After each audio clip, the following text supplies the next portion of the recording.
মজাদার ডিম দিয়ে আমরা টক মিষ্টি রেসিপি দেখেন কতটা লোভনীয় দেখাচ্ছে, খেতে অনেক মজার ছিল। হ্যালো এভরিওয়ান, আসসালামু আলাইকুম। কেমন আছেন সবাই? আলহামদুলিল্লাহ, আমরা সবাই ভালো আছি। আপনাদের মাঝে দেখেন নতুন আরেকটি রেসিপি শেয়ার করছি।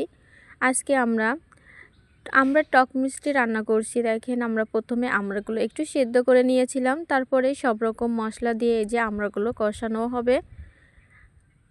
আমরা কিন্তু এর ভিতরে কোনো মরিচ ব্যবহার করি নাই।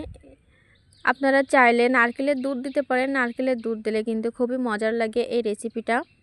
তারপরে দেখেন এই যে আমরা সুন্দর করে কষানোর পরে পানি দিয়ে দিয়েছি। আপনারা কিভাবে আমরা রান্না করে খান সবাই কমেন্টস করে জানাবেন। অনেকেই কিন্তু আমরা রান্না করে খান না, আপনারা চাইলে এভাবে রান্না করে খেতে পারেন। এভাবে রান্না করলে কিন্তু খুবই মজার লাগে খেতে।